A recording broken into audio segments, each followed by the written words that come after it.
One of Pokemon's core components as a game is the act of the collectathon. It all starts with the creatures themselves, from filling out the Pokédex to building your own team. But there's also a huge number of extracurriculars along the way. Items, TMs, accessories, currencies, materials, and so many others that can and should also be collected along your journey. But this function comes with a subtle yet fundamental effect on how the world ends up getting designed. For this collectathon to work, then in virtually every case, you need to be able to go back. And so much of what these games are depends on your ability to go back. You return to past locations for Pokemon you missed, and new movement tools open up paths you originally couldn't use. Without backtracking, Pokemon will become wildly different, or even simply cease to function at all. It's an absolutely essential part of the experience. But so then, what happens in the rare moments when you can't go back?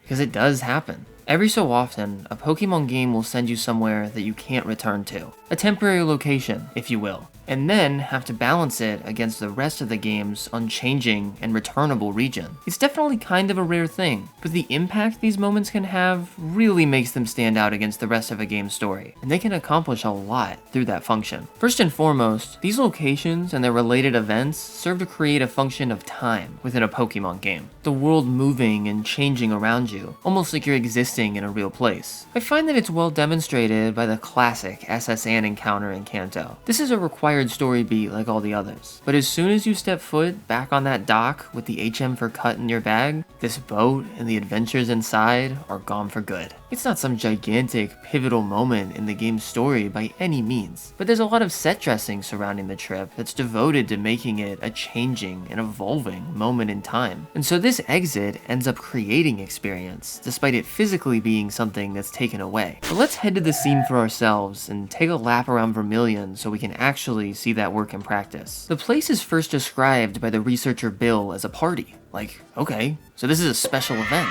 And then when you actually get to Vermilion, the locals will talk about how this is a once-a-year occurrence, and you happen to be just in time for the ship's annual docking. But the party will be over soon, so you better get your fill before that boat heads back out. It's these little signals that the game gives you, combined with the temporary nature of the location, that do a fantastic job to facilitate the feeling that not only is time passing in this world, but that you as the player are living through major and dynamic events in this universe. So not as much in the vein of the shadows getting longer as you count down the minutes to sunset, but instead a framework of time based around what happened rather than when. When the boat leaves, we experience a change we can never come back from. People and places and moments will all come and go. It's the happenstance of life. And it's one of the major ways how we know that we got something done. Not to mention in this specific case, it's a real crossroads of life on deck. You can chat with sailors and travelers of all sorts inside these cabins. Like, this guy is pissed. He just called me an insolent pup when I walked in his room.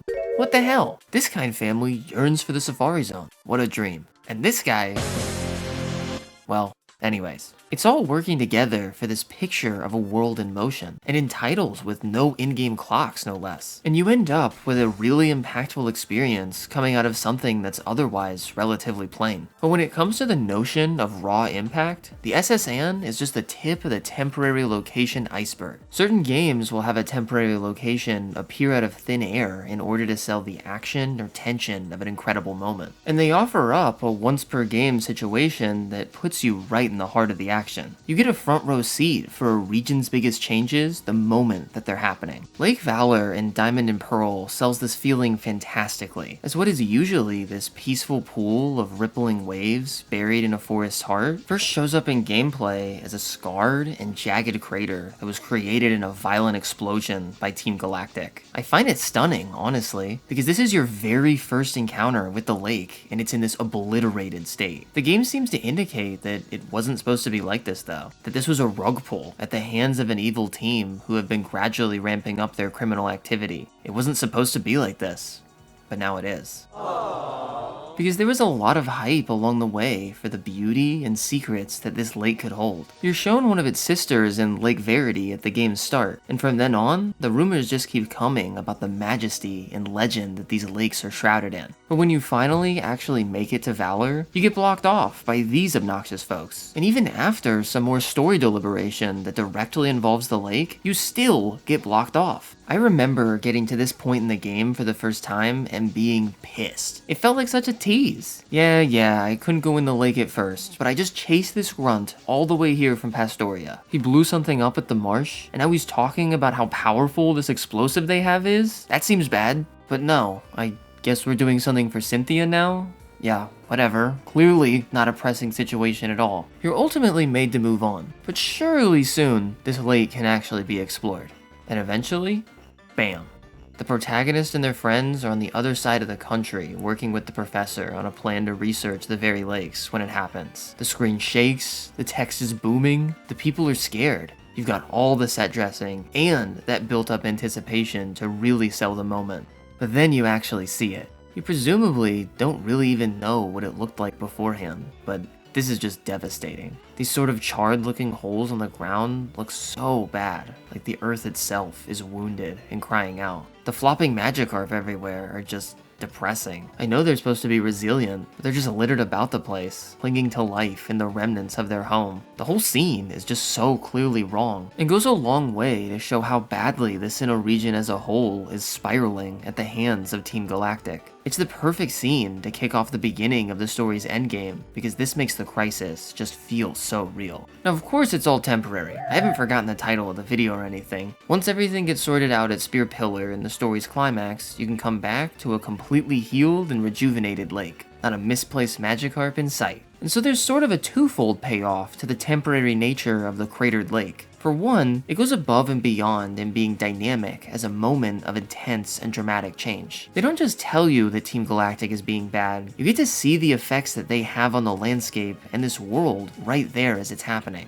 And then two, on the other side of that, you're personally offered some significant resolution when the lake is eventually healed. While maybe not as bombastic as the original event, it ultimately acts as a sort of reward for saving the day and stopping Cyrus. It's kind of the other side of the coin. The tranquility returning to the lake is a physical indicator of the peace your actions have brought to the region. That goes a lot farther than a character simply proclaiming it. And that resolution gives us something really tangible on the back end too. So the entire process gets to feel really involved and intentional. While definitely a personal favorite of mine, this moment might seem small when compared to what later games were able to do in the same vein. Probably most famously, the endings of Black and White and then X and Y expertly utilize temporary locations to create their action-packed climaxes, but also inject a huge helping of shock into the equation, as all expectations just get thrown out the window. The expectation with Lake Valor was always that you were going to go there eventually. They just changed what the lake was like at the last second. But with End's Castle and the Team Flare's secret HQ, there are no expectations. In both of these cases, the dungeons suddenly pop into existence for a final encounter with the evil team's big boss, and these moments are over almost as quickly as they begin. Once these sequences get started, you're on a fast track to either losing and running it back, or winning and never being able to return. This of course does incredible things for a first playthrough. I mean, talk about memorable moments. End's Castle starts off with an incredible cutscene, and then it follows through with all this drama and tension. And the Team Flare HQ comes at you with sky-high stakes and one of the greatest cinematics in all of Pokemon. Frankly, I was blown away by both of these events my first time seeing them. But I think there's also something to be said for return trips on the subsequent playthroughs too. While you do know that it's coming this time, you also know that this is a really special place. You only get to exist here for a moment. And I find that there's a certain satisfaction to taking that in as I explore every corner. Because famously, while these locations will fade, the memories always continue on. Especially so when you're unable to come back. And that component of things is also probably the ultimate cornerstone to this entire phenomenon. The memories are able to stick, and this whole system is able to function as an experience because they really make a show of things whenever a temporary location plays out. These places are at the height of spectacle, ceremony, and pageantry within the Pokemon world. The hows and whys that we've been rolling over so far are obviously important, but it doesn't have to be super deep to captivate a player base, just exciting. I'm personally in love with Emerald's Mirage Tower for that very reason. Even my hyper-analytical, over-yapping self struggles to analyze this one, but man does it just make me say, hell yeah. It's this ominous tower randomly sticking out of the desert sands, and it literally fades in and out of sight as you adventure between the routes. People around the desert are pretty curious about it too, and altogether the game builds this notion of a local legend of sorts. It's nowhere near the scale of like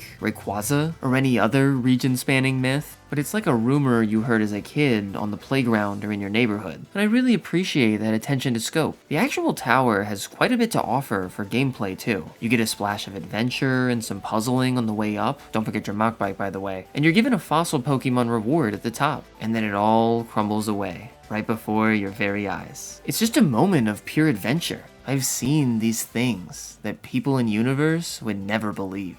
Castles erupting from the ground at the Unova Pokemon League. I watched the ultimate weapon glitter in the sky above Geosenge Town.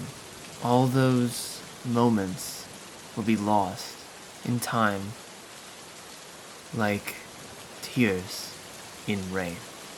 Time to go to the Sinjoh Ruins, because it doesn't get any more ceremonial than this. Temporary locations notwithstanding even, I would call this place one of the most over-the-top and spectacular sights in the entire series. You're briefly warped to this metaphysical outpost representative of a vague relationship between the Sinnoh and Johto regions. You're then shown the very origins of the Pokemon universe. It goes way beyond its simple function of handing out a Gen 4 gift legendary. After you bring an event Arceus to the HeartGold and Soulsilver ruins of Alph, you get teleported to this borderline ethereal place. And after a bit of setup with Arceus and a traveling Cynthia, you're shown a cutscene for the ages. It's surreal. It's fantastic. It's got a lot to consider and dissect. There's no surprise that something like this is a standout experience for the Pokemon community at large. It makes this place and specific scene really precious, as you're warped back to the mainland virtually as soon as it all happens. Barely a moment to even catch your breath, let alone process. While fair to say that this has a lot more depth than Mirage Tower, the case is still the same. The story dictates you can only exist in this place for a moment, so they really put on a show. And so hopefully it goes to show that despite how odd, rare, and perhaps even antithetical to the Pokemon concept a temporary space could be, there's a ton of value brought to the games as experiences by their successful implementation. That's not to say that there's nothing wrong here though, as there are certain difficulties that are baked in as well. The problem arises when the temporary does actually clash with the collectathon. 3 of the locations I specifically mentioned over the course of this video hold items that can be permanently lost after their temporary window is closed, and there's a small handful of others that frustrate in the same way that didn't make personal mentions. The SS Anne in particular has always fascinated me for this reason, as some of its missable items are full-on TMs, and so you can just completely lose access to spreading those moves around if you don't check every nook and cranny. There's no silver lining to something this glaring either. It's definitely just an oversight, and probably one of the main reasons they don't really do these anymore. But overlooking that one core issue, temporary locations make for an incredible change of pace and give a huge boost to the gameplay experience. It's fascinating that Pokemon can employ a facet of gameplay so contrary to their typical formula, and then successfully stick the landing for some masterpiece storytelling. There's a very strong balance demonstrated here, as while the personal experience and emotional component of the games is placed front and center, they're still pretty careful making sure it all works mechanically and that the pathing is pretty tight. A temporary location presents an ethereal and liminal touchstone along the player's journey, and I find myself stopping to ruminate on their significance every time. But I couldn't have possibly made every stop just by myself. So let's keep the discussion rolling in the comments. Let me know what you think about this strange gameplay concept. Any memories or experiences on the subject you'd like to share, and any other thoughts you might have on the video. Give it a like and subscribe to the channel if you enjoyed it, because that's all I got for you this time. As always, thanks so much for watching. I'm surrounded by beauty. Droomish out.